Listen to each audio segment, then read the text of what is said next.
اللهم صل وسلم وبارك على سيدنا محمد وعلى آله وصحبه أجمعين. السلام عليكم أولياء الأمور، أهلا تلاميذ سنة ثانية ابتدائي. نكمل حل وضعيات إدماجية، نجد عملية الجمع وكذلك عملية الطرح. الموضوع الأول يقول: تملك بسمة 894 دينارا. 894 دينارا. اشترت سجادة لأمها خديجة ب682. كم بقي لبسمة من دينار؟ كي قلنا دايما نقولوا كم بقي، طبيعة الحال ماشي كم زاد، كم أصبح، كم بقي، معناتها هنا نقوصة. جيد. وأصلا كي يقولوا بسمة تملك العدد أو الدينار 894 دينار. اشترت معناتها هذا واش يخرج منه؟ يخرج منه مبلغ. كي يخرج منه مبلغ حتمدو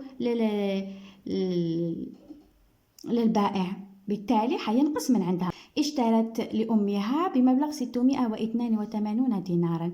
العملية هنا جيد. الطرح تساوي ماذا؟ يلا عندنا عملية الطرح يا أطفال. يلا 4 ناقص 2. في عملية الطرح الصغير نحطو في راسي ونوصل حتى العدد الكبير اللي هو 4. 2 3 4. يلا كي نشوف سبعتين نلقى 2، نكتب هنا 2. يلا 9 ناقص 0. 9 ناقص 8. جيد. 9 ناقص 8. 8 حطها في راسي وننتقل حتى ل 8. 9 واحد كاين 1. جيد. 8 ناقص 6. 6 في راسي ونحسب حتى نوصل 8. 6 7 8 2. المبلغ هو 212 دينار جزائري. يلا الجواب كيفاش حيكون؟ بقي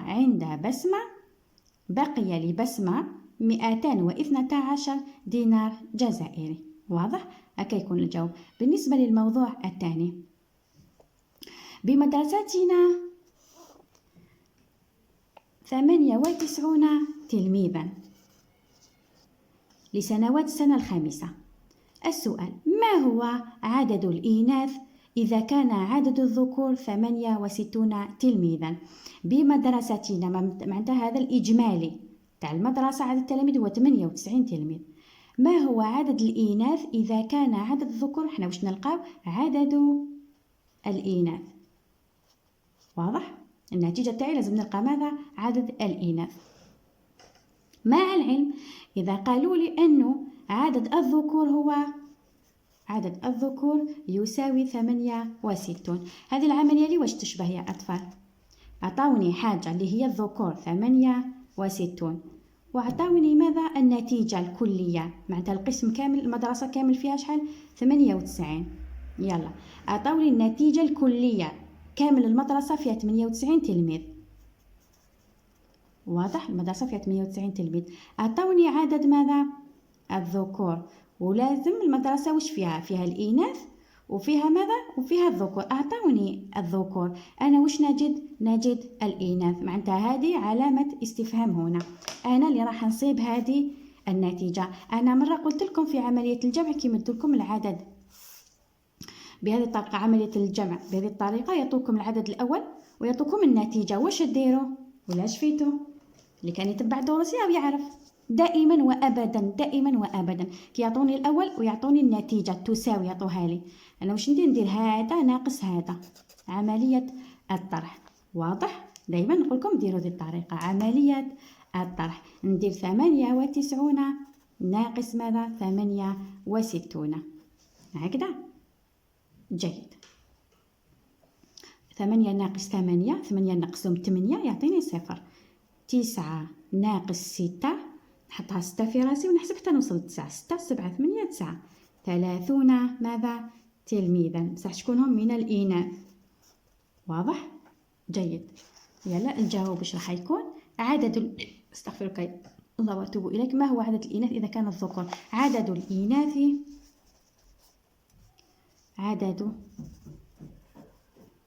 الإناث هو 30 تلميذا. واضح؟ جيد. تقدروا ديروا طريقة هكذا، تبعوا هذيك الطريقة اللي نديروها مالفين هكذا. العدد الإجمالي تاع المدرسة هو 98 باش نلقى 98 واش ندير؟ نجمع حاجة زائد حاجة، هذا العدد زائد هذا العدد هكذا. وأعطوني عدد الذكور اللي هو 68. شحال نحسب باش نوصل ل 98؟ واضح؟ شحال نزيد ل 68 باش يعطيني ماذا؟ هكذا. معناتها العملية ندير 98 ناقص 68 وتساوي، اللي نلقاها هنا نكتبها هنا هكذا. جيد. ننتقل إلى الموضوع الثالث. يقول: بعد طول النهار في شاطئ البحر لصيد السمك باع محمد ماذا؟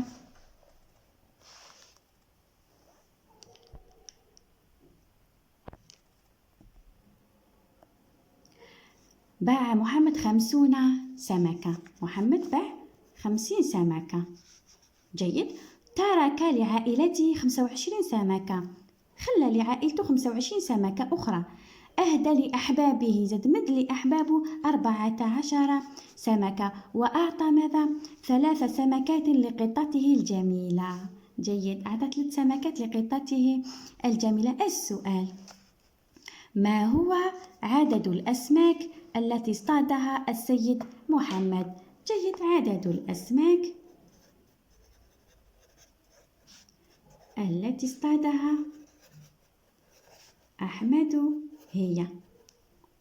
واضح؟ حنا واش نروحو نديرو؟ كيفاش تتعرف؟ كيفاش تعرفونا عملية الجمع ولا طرح؟ باين بلي نجمع السمكات اللي باعها محمد. هذو سمكات معناتها توعو. يلا 25 وحده اخرى اللي تركها العائله ديالو، تاني سمكات وحده اخرين زيدي تجمعي. 14 اخرى قالك اهداها لاحبابه. شتي شحال صيد؟ معناتها كاين 14 وحده اخرى زيدي 3 وحده اخرين عطاهم للسمك. كل هذه الاسماك توعو ديالو قام باصطيادها. واضح؟ نقوم بعمليه الجمع.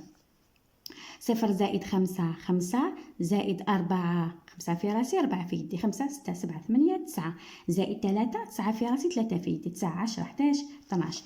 أكتب الاثنان أحتفظ بالواحد. 5 زائد 2 5 في راسي و2 في يدي 5 6 7 والواحد 8 والواحد 9 92.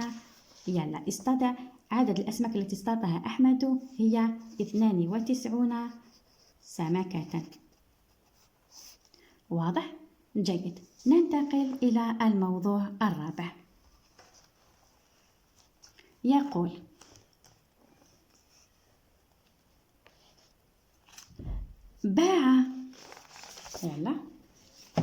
باع عمي سعيد 48 خبزة. شحال باع عمو سعيد؟ 48 خبزة طويلة و22 خبزة صغيرة.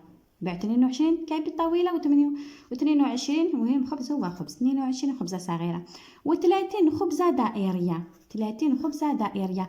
ما هو عدد الخبز الذي باعه عمي سعيد؟ شتي واش قالك ما هو عدد الخبز الذي باعه؟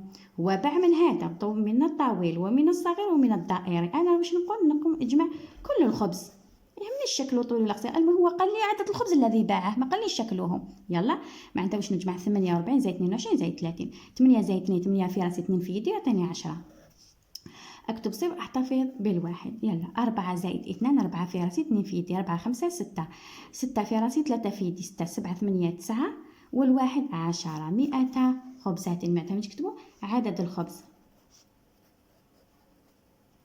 الذي باعه عمي السعيد هو 100 خبزة. جيد. الموضوع الخامس. عمي سعيد يملك حقل كبير به 288 شجرة تفاح.